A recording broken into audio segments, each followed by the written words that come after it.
I've often thought there's these 7 things that people have to get approximately right. You know, we went through some of them. You need an intimate relationship, family, job or career. You have to take care of yourself mentally and physically, your health. You have to regulate your drug and alcohol use. You have to use your work time productively outside of work. There's one other I often mention, I can't remember it now. It's an arbitrary list in some sense, but if you don't have a list, it's a good one. Mm-hmm. And maybe you could pick one of those things and work on them. And if you have all of those things, your life is likely to be better. You know, maybe you're a true radical and you have to live in a way that isn't traditional. And you don't need any of that. Highly improbable that that's true. And God only knows how you're going to find your own way. But until you know that for certain, it's not such a bad idea to adopt an apprenticeship in at least one of these areas. And you know, the purpose of being an apprentice isn't so that you're a slave, it's so that you become capable of your masterpiece, of transcending the discipline. So the idea is, look, there's lots of disciplinary strategies, there's lots of games you could play. And so you can fall into a moral relativism, say, well, all games are equal. It's like, well, no, but even if that's true, the fact that you need a game, that isn't relative. That's true. You need a game. Pick a game. Which game? Anyone is better than none. Play it hard. See what happens. You'll change as a consequence of the pursuit. And I think you have to be in very dire straits before that won't work. You can be in straits that are so dire that you can't move forward. But generally, you're somewhere that you could improve in some manner. Is just getting people to believe that, is that harder than actually doing it in some ways? That we seem to be, there's so many young people that just feel so lost that just convincing them to do it is in some ways more important than doing it. Well, I don't think you can convince them exactly, but you can ask them. It's like, okay, well, think about your life. And I do think I addressed this directly in that chapter. Remember sometime you accomplished something difficult. Well, was that good or not? And generally, the human experience, as far as I can tell, is that when you've accomplished something difficult, you regard that as worthwhile. So, okay, so look, so then you say, and this is a therapeutic technique in some sense, because you don't try to convince people, you get them to look at their own experience. It's like, well, it turns out that in your life, when you've done something that stretched you beyond where you were, so that was difficult, that you regarded that as worthwhile. Okay, so let's assume that that's true and that can be duplicated.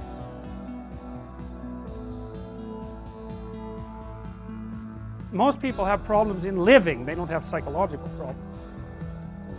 And so I've experienced, despite my love for the psychoanalysts, very frequently what I'm doing as a therapist is helping people have a life that would work, you know, and you can parameterize that. It's like, what do you need? How about some friends? That people kind of like that. How about an intimate relationship with someone that you can trust, that maybe has a future? That'd be good. How about a career that puts you in a dominance hierarchy somewhere, so at least you've got some possibility of rising, some possibility of stabilizing yourself, and a schedule and a routine, because no one can live without a routine. You just forget that. If you guys don't have a routine, I would recommend, like, you get one going, because you cannot be mentally healthy without a routine. You need to pick a time to get up. Whatever time you want, but pick one and stick to it, because otherwise you dysregulate your circadian rhythms and they regulate your mood. And eat something in the morning. I've had lots of clients who've had anxiety disorders. I had one client who was literally starving. Very smart girl. There was very little that she liked. She kind of tried to subsist on like half a cup of rice a day. She came to me and said, I have no energy. I come home, all I want to do is watch the same movie over and over. What, like, is that weird? And I thought, well, it depends on how hard you work. You know, it's a little weird, but whatever. It's familiar, you're looking for comfort. So I did an analysis of her diet. It's like 3/4 of a cup of rice. It's like, you're starving. Eat something, you know. You'll feel better. So she modified her diet, and all her anxiety went away, and she had some energy. It's like, yeah, you gotta eat. So, a schedule, that's a good thing, man. Your brain will thank you for it. It will stabilize your nervous system. With a bit of a plan, that's a good thing. You need a career, you need something productive to do with your time, you need to regulate your use of drugs and alcohol, most particularly alcohol, because that does in a lot of people. You need a family, like the family you have, your parents and all that. It'd be nice if you all got along, you could work on that, that's a good thing to work on. And then, you know, you probably need children at some point, and that's life. That's what life is. And if you're missing, you know, you may have a good reason to not be operating on one of those dimensions. It's not mandatory, but I can tell you that if you're not operating reasonably well on 4, I think I mentioned 6, if you're not operating reasonably well on at least 3 of them, there's no way you're going to be psychologically thriving. And that's more pragmatic in some sense than psychological, right? Human beings have a nature, there's things we need. And if we have them, well, that's good. And if we don't have them, well, then we feel the lack. And so behaviorists, behavioral psychologists concentrate a lot more on that sort of thing. You know, it's practical. It's like strategizing. Make a career plan. Figure out how to negotiate, because that's bloody important. Figure out how to say what you need. Figure out how to tell the truth to people. Figure out how to listen to your partner in particular, because if you listen to them, they will actually tell you what they want, and sometimes you can give it to them and maybe they'll return the favor. And if you practice that for like 15 years, well, then maybe you're constantly giving each other what you want. Well, hooray, that would be good. And then there's 2 of you under most circumstances, and it's better to have 2 brains than 1, because people think differently because of their temperament mostly. And so the negotiation is where the wisdom arises, and it's part of the transformation, the psychological transformation that's attendant on an intimate relationship, and one of the fundamental purposes of a long-term intimate relationship. Try to make one room in your home as beautiful as possible. See something I think that around might you. be my favorite chapter. Yeah. Well, you've got some interesting artistic taste. Yeah, I suppose. That's a chapter about the value of beauty as a marker for the transcendent. And it's great. You want to establish a relationship with things that sustain you. Truth, the great verities, truth, beauty. Beauty is difficult to define, but it's an invitation to the transcendent, essentially. Because beauty speaks of the ideal, and it impacts you beyond thought. It's visceral beauty, and that's an indication of the power of the ideal. And if you try to establish a relationship with beauty, and so to do that, you can make one corner of your room beautiful. If you can, you start to play with the idea of beauty. You start to learn to discriminate between what's beautiful and what isn't. And then you invite that into your life. And that's a terrifying thing to some degree, because beauty is very powerful, partly because it reminds you of who you aren't. But it's amazingly worthwhile. And it's sort of the next step beyond cleaning up your room. You know, make it orderly, but then the next step is make it beautiful.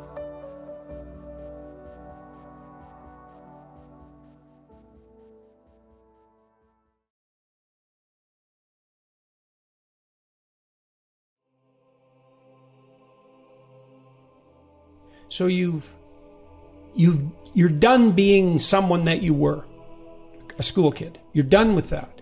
And so that's an achievement, but it's also the end of something. It's the end of an identity, and it's a new beginning. So now you have a new beginning. You have a new beginning. You don't get that many of those in your life. If you move, if you switch jobs, if you make a radical life transformation, you may have that. Sometimes that's accidental. It's thrust upon you. That's different. That's harder. Sometimes it's because of opportunity, but maybe you get 4 or 5 opportunities like that in your life. So they're rare. You get to be someone new Who? Have a vision. So when I started to puzzle this out, it was often because of talking to clients or students who didn't know what to do. What should I do with my life? I don't know what to do with my life. Fair enough. And that's not a very good question. What do I do with my life? It's like, what's the answer to everything? It's not a good question, right? It's too vague. So I suppose I answered this to some degree, at least initially, like a conservative person. I said, well, what other people do? Well, they have an intimate relationship. They have a family. So that could be your birth family, so you could fix that up. Or it could be, your new family, your kids, your wife. They have friends. They have a social community. That might involve civic responsibility, which is something we're direly lacking at the moment. You need a job. You need to take care of yourself mentally and physically. You need to educate yourself. You need to regulate your reaction to temptation. There's 8 things. Okay, so now you get to be whoever you want, but you have to want it and you have to aim at it. And so to do that, you have to have a vision. Part of the utility of literature is the provision of such visions. Negative, in the case of anti-heroes, positive in the case of protagonists. Who could you be? Part of the advantage of being educated in the humanities is that you can draw your models from the best history has to offer. And that's really what an education in humanity should present you with. It's like, here are the great people of history, and that's you in potential. And so that means you can establish a new peer group. In some sense, my peer group has always been the people whose books I most admired. And that's a reach, right? Because who dares to compare himself, herself to the truly great people of the past? Nietzsche for me, Dostoevsky, Jung, and then the classic philosophers like Plato and Aristotle and Kant and Hume, all these stunning people that were brilliant beyond conception. That's a high reach and presumptuous in some sense, but the point of a humanities education is in large part to surround yourself with peers of the highest quality. And then you also want to do that with your peers. So one of the things you want to ask yourself if you're graduating from high school is, well, now I'm off to do something else. Might be a job, might be college, might be trade school. It's like, I'm going to make new friends. What's a friend? What do I want? I want someone to tell good news to, who will celebrate with me. I want someone to tell bad news to, who will be upset that something bad happened to me and not secretly happy. I want someone who's aiming up for me and for them. Or not. Or do you not want that? It's like, what do you want if you're taking care of yourself? What would you want in a relationship? You need a vision for this. And we do a staggeringly appalling job of helping young people even understand that that's necessary. And I know partly why. I was very curious about this because I spent a lot of time with this future authoring program, self-authoring, part of the self-authoring suite, because we built a program to help people make a plan. And once we built the program, one of the things we found, for example, was that if you gave it to young men who were entering college, the few months before they went to college, they were 50% less likely to drop out in the first year. Yeah, it's crazy. For a 90-minute exercise, it's like, that's just... If the world had any sense, every single college would have immediately used that upon publication of our paper. But none of them did. And that says something. Is that mainly just goal setting? Like, what do you want? Well, envision that and then... I think goal setting's the wrong way to think about it. I think it's too narrow a conceptualization. I think that you need literally to imagine it. It's like you get to be who you want. Well, you need to run the story, like in detail. And if you're trying to predict whether someone's going to commit suicide, you ask them, well, have you ever thought about harming yourself? Well, sometimes. Have you ever thought about killing yourself? Well, the thoughts crossed my mind. Do you have a plan? Yeah, I have a plan. Well, can you tell me about the plan? Well, my dad has a .45 in the top shelf of his desk. I've seen it in there several times. The bullets are in the drawer next door. I thought, I could probably put that in my mouth in the bathroom so I didn't make too much of a mess, and I'd probably do that in the morning. That's like, great. That's not good. Yeah. Right. That person's in quite a danger. plan. Yeah, because the dream has entered their mind. They've visualized it. And so it's not goal setting. It's much more like casting yourself in a fully fleshed out literary representation. It's like, what is your future? Who are you? And what you want to do is negotiate with yourself. It's like, just imagine, this is a gospel idea, right? That if you knock, the door will open. If you ask, you will receive. If you seek, you will find. And no one believes that. But I believe it's true. Yeah, me but too. it depends on what you mean by knock, ask, and seek. Because it means if you mean it. Yeah, if your life depends on it. Yeah, that's basically. right. That's right. You're all in on it. It's like, you want this? What do you mean You don't want? kind of want. No, that's right. You don't right. want for like 2 minutes of the day and then you get bored. Right, right. And your right aiming hand towards wants it it. and your left hand doesn't. And no, it doesn't mean that at all. It means you're going to make the sacrifices necessary and you're all in on it. Okay, so then the question becomes, well, what's worth going all in on? And the answer to that is, ask yourself. One of the things I tell young people all the time, I'm not a very typical psychologist in this regard, because psychologists like to pat people on the head and say, you're all right the way you are.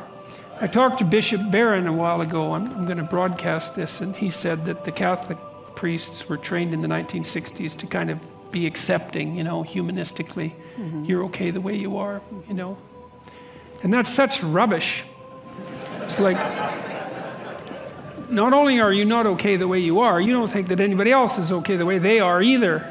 And you don't think your children are okay the way they are. Like, you love them and all that, but you don't want them to stay 3 years old their entire life. You want them to expand and improve and become who they are. And so, instead of telling young people that they're okay the way they are, I tell them that, and it's a terrible message for them if they're desperate. So let's say 10% of the people in my audience are young, maybe they're young men, just for the sake of argument, and they're like not in good shape. They don't have any goals. They're drinking too much. They're watching pornography all the time. They've got no aim. They've got no structure in their life, and they're just bloody miserable. And the misery is twisting them into malevolence, because enough misery will absolutely do that to you. And then what are you going to do? And come along and say, well, you're okay the way you are? It's like, that's the last thing they want to hear. It's like, get your damn act together. You got things to do, and they're going to be difficult. And that there's an echoing Christian message in there, I would say, which is, you pick up the weight of your suffering voluntarily, and you walk uphill with it. And that not only gives you the meaning that you need in your life to stop you from degenerating in a dangerous manner, but it actually makes things better. And so that all has to be part of it. Like, I believe in human ingenuity. I think we can solve all the problems that beset us. But it can't just be, it has to be more than we can enhance material well-being, which is what it tends to be now. It's not enough.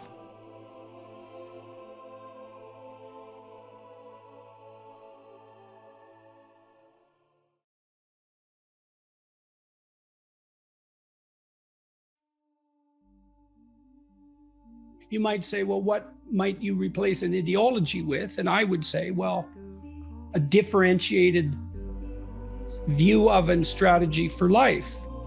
And so when I work with my clients, I never start with high order problems to begin with, like, how do I orient myself spiritually? So let's just leave that aside for a second, okay? We'll return to it. So what do you need to get straight in your life? Well, you need a job or a career. Career, preferably, perhaps. The advantage to a job is that you do it for 8 hours, let's say, and you're done, right? With a career, you're in it all the time. Now, you'll make more money, you'll advance up the economic hierarchy, but you're never done with work if you have a career. And maybe that's what you want. But in any case, you have to have a job or a career.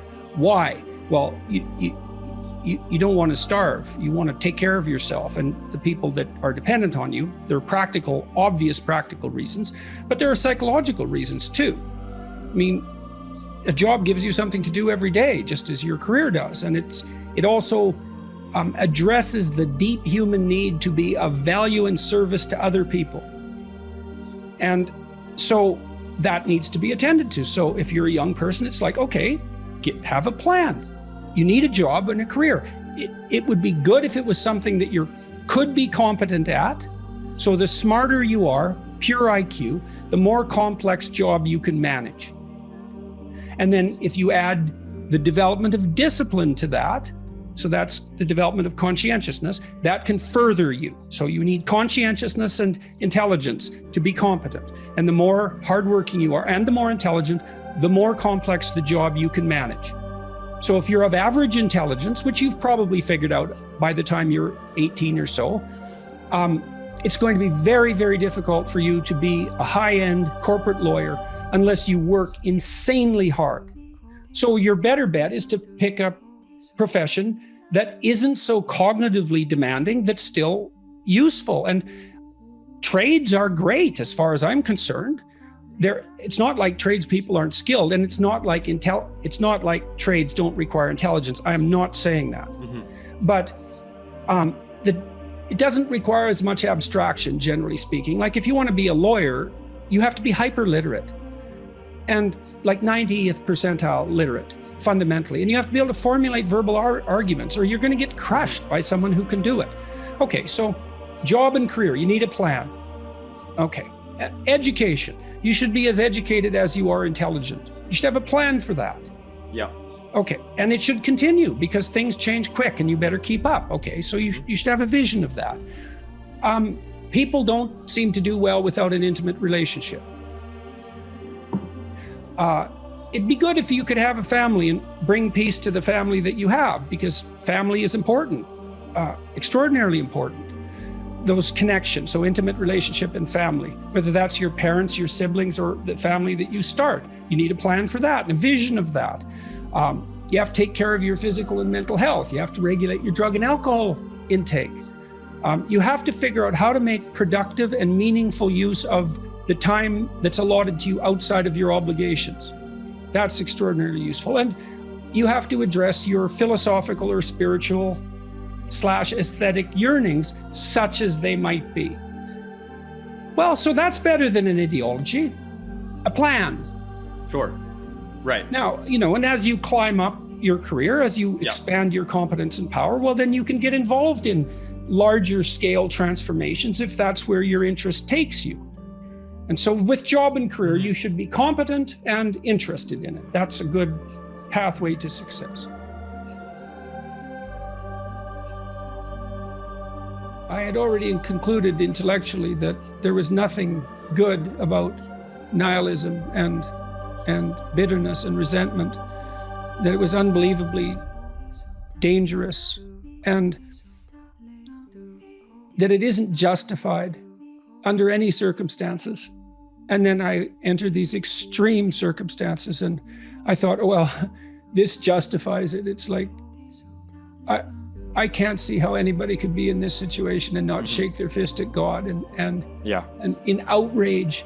But I really, really thought it through and talked to my wife about it. And all I could conclude was that was wrong, is that it didn't justify it.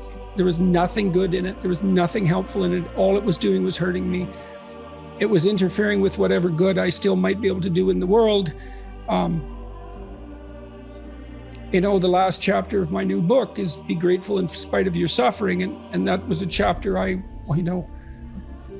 worked on and was doubtful about and returned to, and was like thoroughly irate about and felt hypocritical about, and so on and so forth, the full gamut of emotional responses. But it's the right thing to do, to be grateful. It's, and I'm not claiming this for myself. Mm-hmm. It's tightly allied with a kind of existential courage. It's a decision.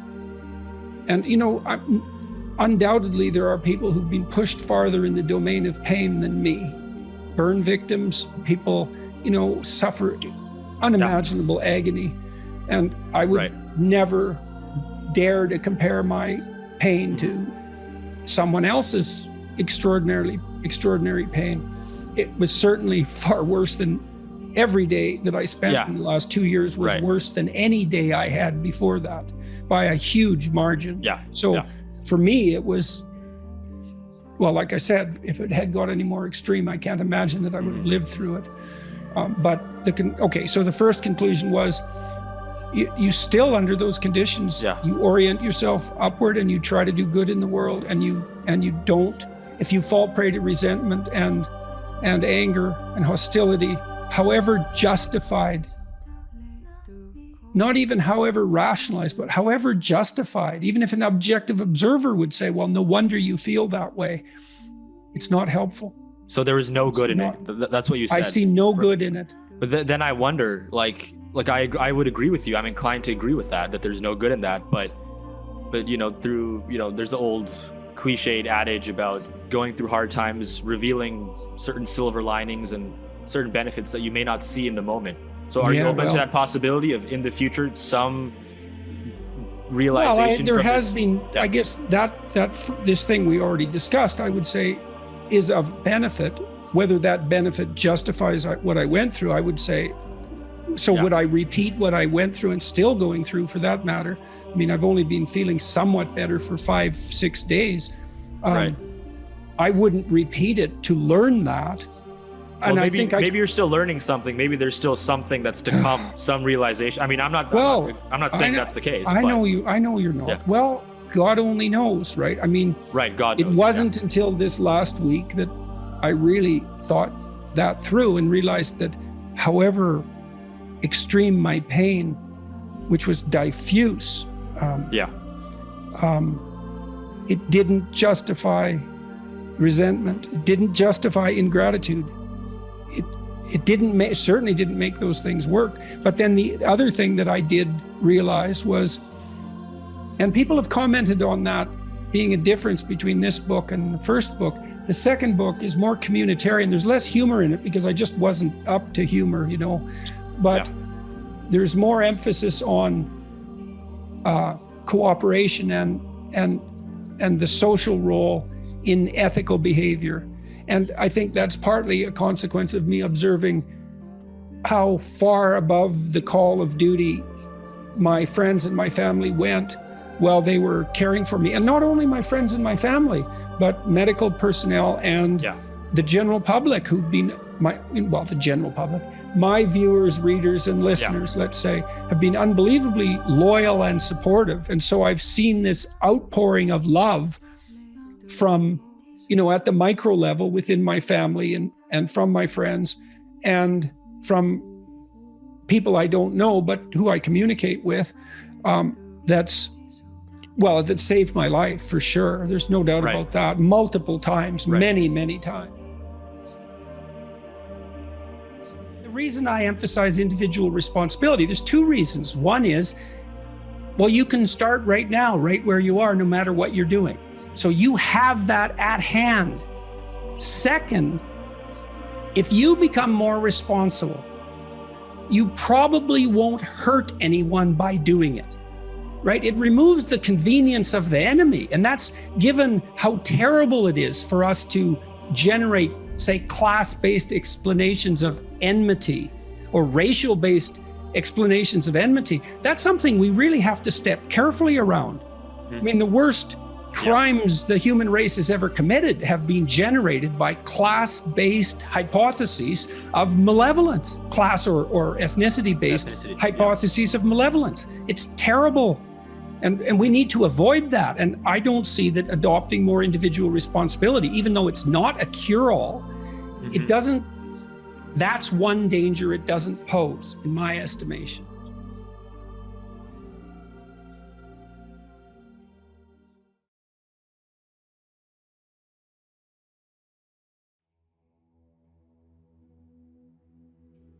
If you ask a disagreeable person what he wants, say, or she wants, they'll tell you right away. They know. It's like, this is what I want, and this is how I'm going to get it.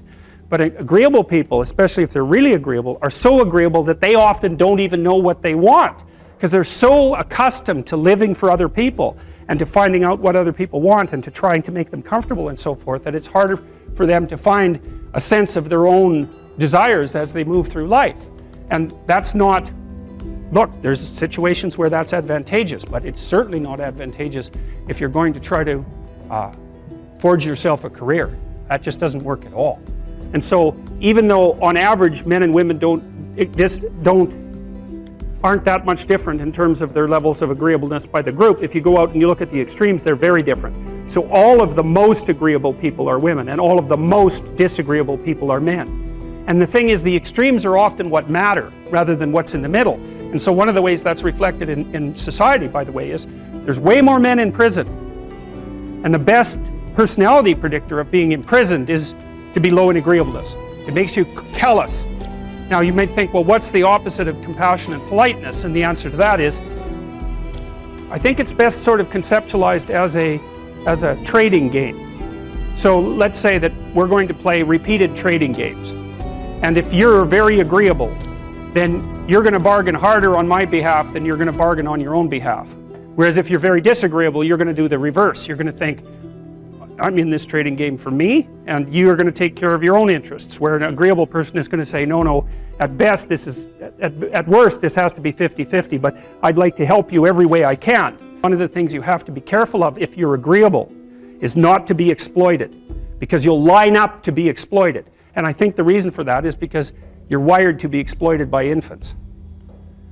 And so that just doesn't work so well in that actual world. And one of the things that happens very often in psychotherapy, people come to psychotherapy for multiple reasons, but one of them is they often come because they're too agreeable. And so what they get is so-called assertiveness training, although it's not exactly assertiveness that's being trained. What it is the ability to learn how to negotiate on your own behalf. And one of the things I tell agreeable people, especially if they're conscientious, is say what you think. Tell the truth about what you think. There's going to be things you think are nasty and harsh, and they probably are nasty and harsh, but they're also probably true. And you need to bring those up to the forefront and deliver the message. And it's not straightforward at all, because agreeable people do not like conflict. Not at all. They smooth the water. And you can see why that is in accordance with the hypothesis that I've been putting forward. You don't want conflict around infants. It's too damn dangerous. You don't want fights to break out. You don't want anything to disturb the relative peace. And if you're also more prone to being hurt physically and perhaps emotionally, you also may be loath to engage in the kind of high intensity conflict that will solve problems in the short term, because it takes a lot of conflict to solve problems in the short term. And if that can spiral up to where it's dangerous, which it can if it gets uncontrolled, it might be safer in the short term to keep the waters smooth and to not delve into those situations where conflict emerges. The problem with that is it's not a very good medium to long-term strategy, right? Because lots of times there are things you have to talk about because they're not going to go away. And the advantage to having a well-socialized disagreeable person is that they really don't let much get in their way. So if you can get a kid who's disagreeable socialized, that person can be quite the creature, because they're very forward-moving in their nature and very difficult to stop. But if you don't get them successfully domesticated, tamed, roughly speaking, by the time they're 4, their peers reject them. And that's a big problem, because your job as a parent is to make your child socially desirable by the age of 4.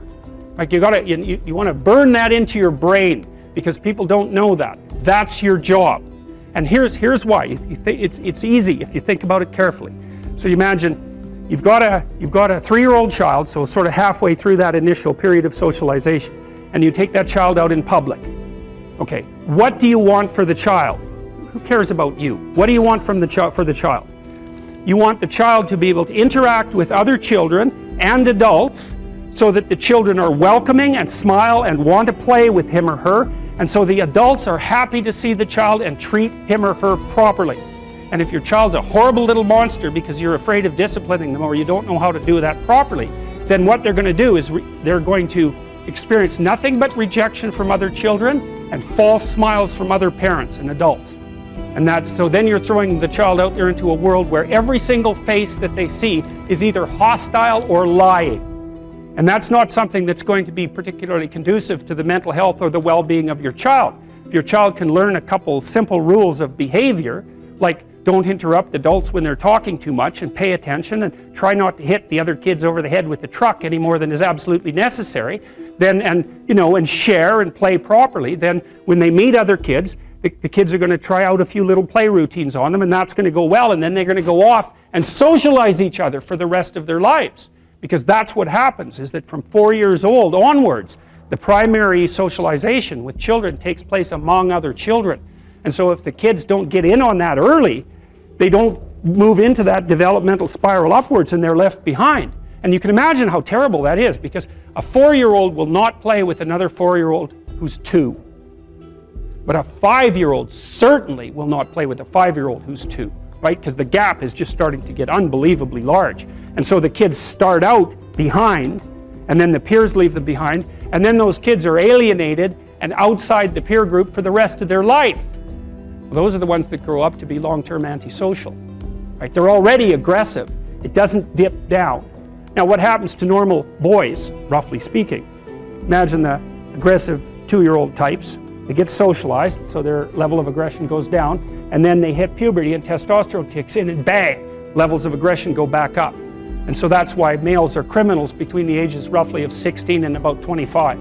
So, and it matches the creativity curve, by the way. It's so cool. If you look at the spike of creativity among men, 16 to 25, and it starts to go down, criminality matches that absolutely perfectly. So that's quite cool. So, and the testosterone levels raise the average level of aggression among men. It's more dominance than aggression, actually, and testosterone is by no means all bad. And then it starts to decrease at about age 25 or 26, which is usually when men stop staying up late at night, stop drinking as much, develop a full-time career, and take on the burdens and responsibilities and opportunities that are associated with a long-term partner and family. It's really useful to investigate the viewpoints of people who have opposing views to yours. Because they'll tell you things, not only will they tell you things you don't know, they'll also tell you how to see the world in ways that you don't see it. And they'll also have skills that you don't have, that you could develop. So for example, if you're an introverted person, it's very useful to watch an extroverted person, because the extroverted person has ways of being in the social world that aren't natural to you, that you can use to improve your toolkit. And if you're disagreeable, one of the best things to do with disagreeable people, especially if that's alienating them from other people, for example, because it can, people treat you like you're a selfish, arrogant son of a, maybe that's because you are. It's like, okay, so what do you do about that? One of the most promising treatments, let's say, for that is get the person to do something for someone else once a day, just as a practice, and learn how to do it. Maybe you can wake the circuit up, if you think that it's lying dormant in you, which is probably right. I think we have a very wide range of propensities within us. Some are switched on, genetic propensities. Some are switched on, but I think that if you put yourself in the right situation or walk yourself through the right exercises, you can switch some of these other things on as well. But it takes work and dedication and discipline. I would say, generally speaking, if you want to adapt yourself properly to life, you should find a niche in the environment that corresponds with your temperament, right? You shouldn't work at cross purposes to your temperament because it's just too damn difficult. But having done that, then you should work on developing the skills and viewpoints that exist in the space opposite to your personality, because that's where you're fundamentally underdeveloped. And that way I think you can extend out your temperamental capability across a wider range. And to me, that's roughly equivalent as bringing a richer toolkit to each situation. So if you're hyper extroverted, you should probably learn to shut up at parties now and then and listen just to see what's going on, to see if you can manage it, And if you're introverted, well, then you should learn how to speak in public and to learn how to go to parties without hiding in the corner and saying nothing to anyone. And if you're agreeable, then you need to learn how to be disagreeable so people can't push you around. And if you're disagreeable, you need to learn how to be agreeable so that you're not an evil son of a bitch. So, and the same thing applies even in the conscientious domain. It's like if you're too conscientious, you need to learn to relax and let go a little bit. And if you're unconscientious, it's time get out the Google Calendar, man, and start scheduling your day, right? And beat yourself on the back of the head with a stick until you're disciplined enough so that you can actually stick to something for some length of time.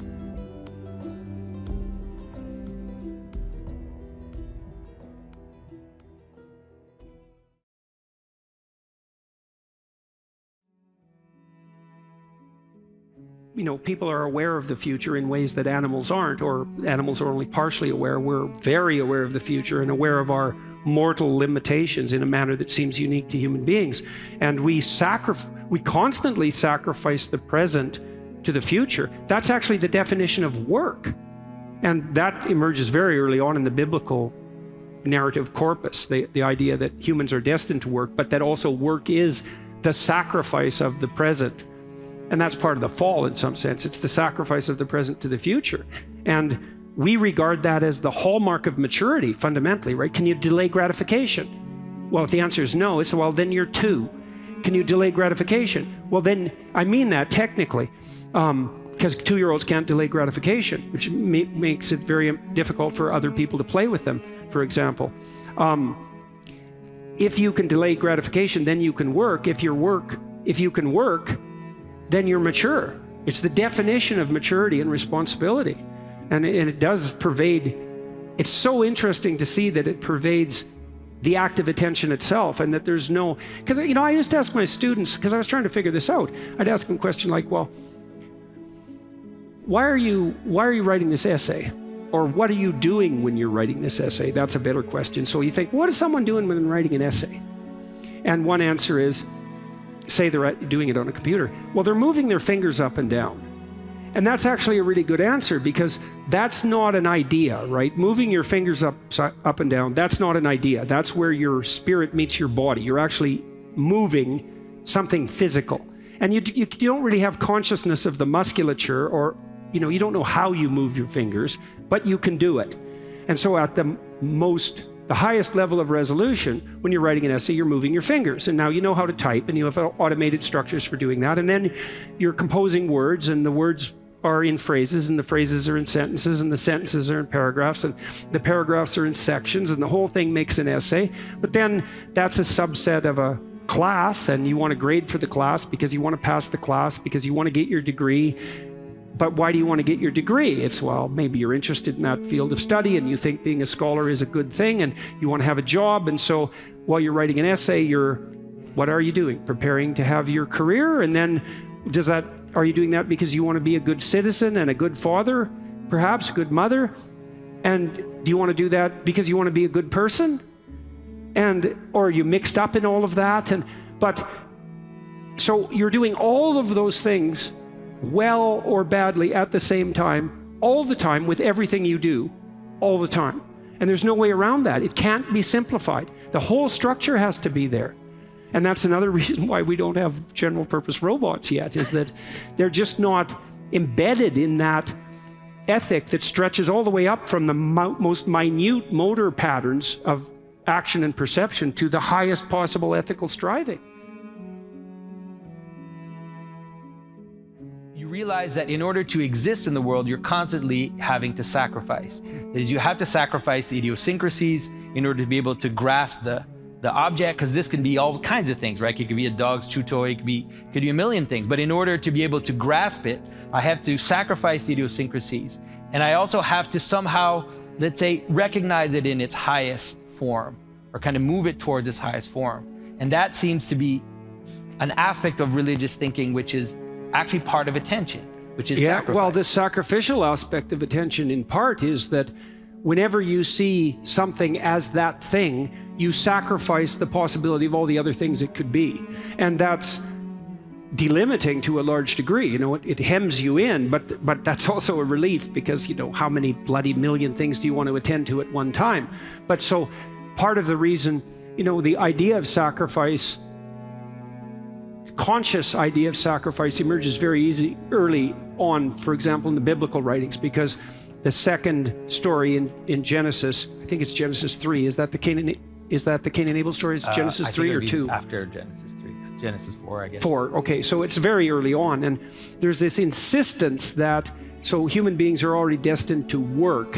as a consequence of the fall out of the Garden of Eden. But the Cain and Abel story is specifically about sacrifice and about the degree to which a sacrifice has to be of the highest quality. So you have this one protagonist, Abel, who's a prototype for a mode of being that stretches throughout history.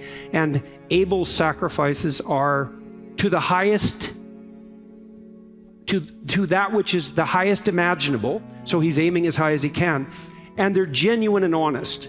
And the consequence of that is that God smiles upon him, let's say, but that his life is extremely successful. He gets everything that a sensible human being would want and need. And he's contrasted with Cain, who's bitter and arrogant and makes second-rate sacrifices. And you want to think about that personally. It's like, well, did you give it your best shot when you failed? And if the answer is no, it's like, well, who are you trying to fool exactly? You trying to fool yourself? Well, good luck with that. You trying to fool other people? It's like, well, who made you so smart and them so dumb? And is that how you think about other people? You can just pull the wool over their eyes? And then is it more than that? Do you think you can bend the structure of reality? And so you're going to make these half-witted sacrifices and that's going to please God too? And that's what you believe? And, you know, Cain is very annoyed that his sacrifices aren't being rewarded, and he goes and talks to God and basically calls him out and says something like, you know, kind of stupid cosmos did you make here? Here I am breaking myself in half and all the good things are going to Abel. It's like, what's up with you? Which is really quite the thing to do, you know. And if you don't think people do that, you don't know much about them. And God basically tells them, well, people do that all the time, which is why it's an archetypal story. And God basically tells Cain that he doesn't make good sacrifices. He knows that perfectly well, that he was tempted by bitterness and arrogance and deceit to enter into a consensual sexual relationship with the spirit of vengeful sin itself, which is a hell of an accusation. Think of a basketball player. I like to always bring it to something that at first not religious at all for people to see what we're talking about.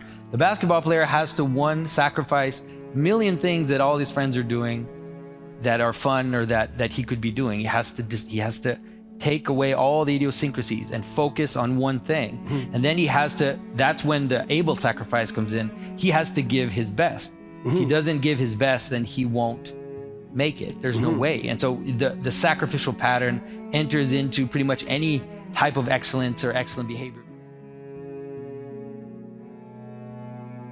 You know, one of the things human beings did, because we were preyed upon and became predators, one of the things we did was imitate the predator, you know, and so we were in awe of a predatory animal, like we still might be if you meet a grizzly bear in the woods, you know.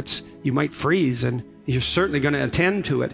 But then there's part of you that is deeply called upon to imitate the capacity for aggression of the predator so that you can defend your loved ones against predatory action.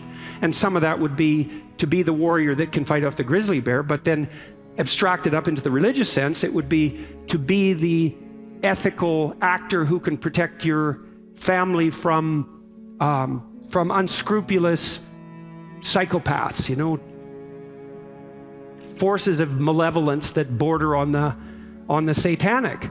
And that's all part of the ethical enterprise. And weirdly enough, all of your acts of perception are necessarily nested inside a structure that's pointing to what is at the highest, or you're incoherent. Those are the options.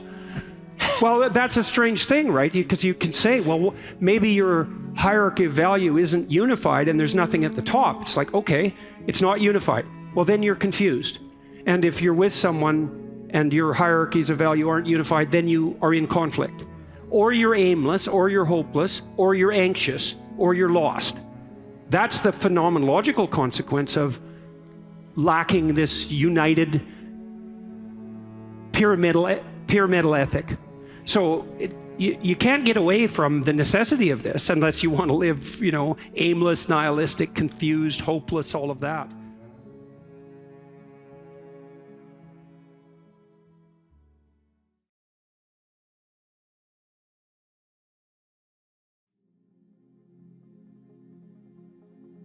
Why do you think there is such a crisis of masculinity in the first place, and why are there so many people out there who are angry at you for even talking to men? Well, I think you could think about it as a consequence, in some sense, of the lack of a concept of original sin, oddly enough. I mean, people bear an existential burden, you know. It's an intrinsic part of life to, I suppose, to feel guilty in relationship to nature and to feel guilty in relationship to culture. No, it's difficult for us to live in harmony with the natural world, and for the natural world to live in harmony with us, by the way. And none of us are all we could be on the social front. And one of the consequences, and so we have that sense intrinsically, you know, that there's a lack in us that needs to be redressed. And unfortunately, that can be weaponized, and has been. And what I see happening to young men in particular, boys as well, not just young men, and maybe even, you know, maybe starting at the age of toddlers, is that we have this sense in the world that human beings live in antagonism to nature and that we're actually a malevolent force. And that our social structures, which are clearly capable of the commission of atrocity, are fundamentally oppressive, patriarchal in their nature. And so then if you're a male in a society with that ethos, the motive force that drives you into the world to live is associated with rapaciousness and despoliation on the natural front, and then oppression and atrocity on the social front.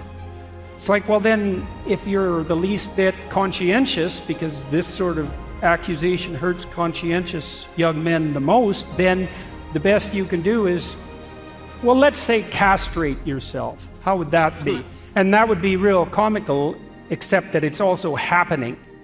So I guess that's why I think there's a crisis.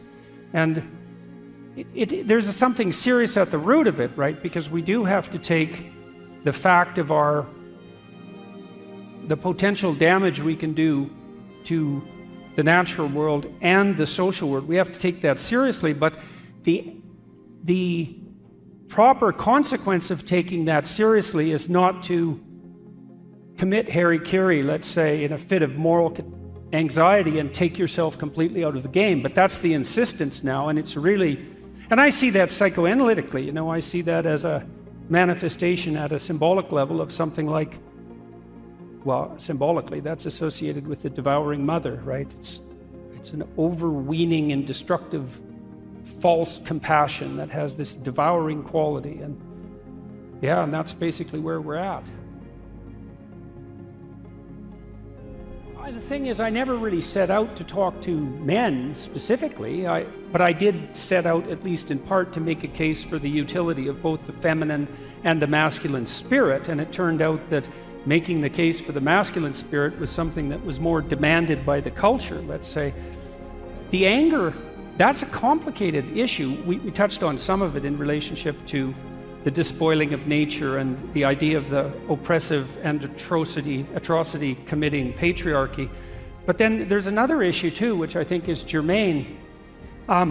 Because of family fragmentation, there's a very large number of women who have, just like there's a very large number of men who have never had a real word of encouragement in their whole life.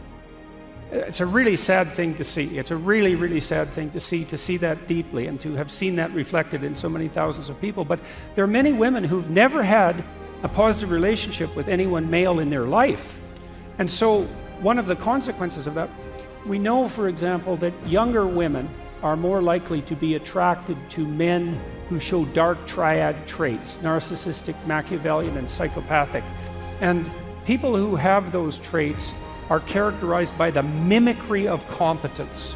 And so what women want in men more than anything else is competent generosity, and the data on that are very clear. But you can mimic that if you're narcissistic, and if you're a young woman, you can be deluded by that. It's partly because it points to the problem of dissociating competent confidence from the expression of power per se. So we could call power, I'll define that as the willingness and ability to use compulsion to attain your aims. Now, if you are someone who has a proclivity to manifest power, then that looks like the manifestation of both ambition and will.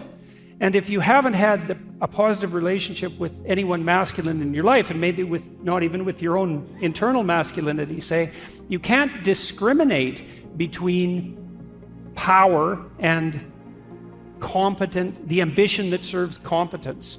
And so because that's terrifying, because the power, if you have had only negative relationships with men, their capability to use power becomes such a threat that it has to be opposed at all costs, even if it manifests itself within the developmental pathway of your own son.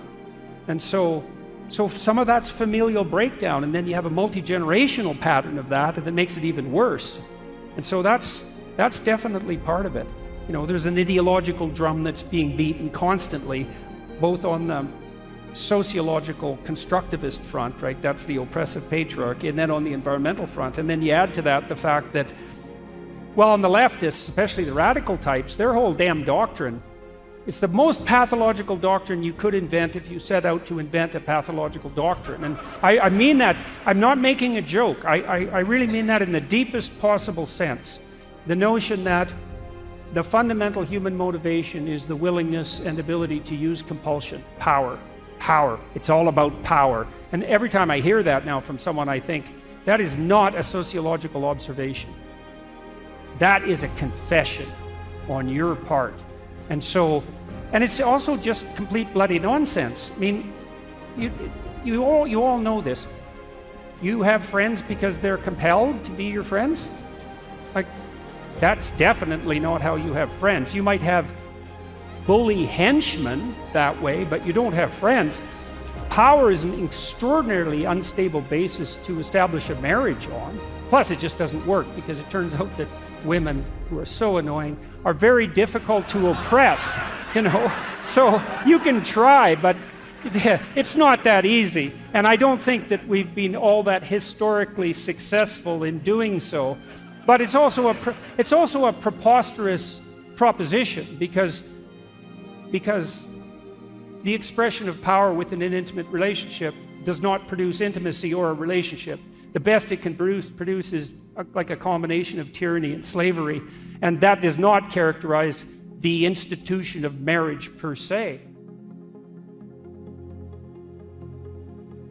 And I've been trying to puzzle out, especially in my lecture tour recently, what the antithesis to power is, or to the will to power, let's say, in terms of arbitrary compulsion. And it's something like the spirit of free and voluntary play. And that's a wonderful thing to know. It's so optimistic. You guys were talking about optimism earlier, you know. So imagine this, is that if you structure your relations optimally, and I mean optimally, with yourself, with your intimate partner, with your family, with your community, the highest level of attainment of that structuring is the manifestation of the spirit of voluntary play. And that's so lovely, because there's nothing better than playing, fundamentally. And you know, human beings and other mammals as well also have a biological circuit that mediates play. That was discovered by a man named Jaak Panksepp, and he showed that play is unbelievably important to the development of children for a variety of complicated reasons, partly because they're practicing to be competent adults, but also that it can be suppressed by almost any other emotion or motivation. So your kids can't really play if they're hungry or tired or wet or upset. The same would apply within your relationship. If there's stresses and tensions, the play disappears. But if you optimize the relationship and the circumstance, then the spirit of play can manifest itself. And I would also say that's also the fundamental purpose of fathers, in some sense, is to imagine that paradise, that's a walled garden. That's what paradise means. So it's walls, structure, and then the garden inside is nature, and a nature that's tended. The masculine role in child rearing is something like the erection of the walls so that play can manifest itself within the walls. And that's a real good combination of security, because that's what the walls are for, but then the kind of freedom that allows for untrammeled development to occur in the most positive possible sense. And so I would say that those of us who are standing against the radicals who insist that the only human motivation is power can oppose that in part by putting forward the observation that the proper antithesis to that is the spirit of voluntary play.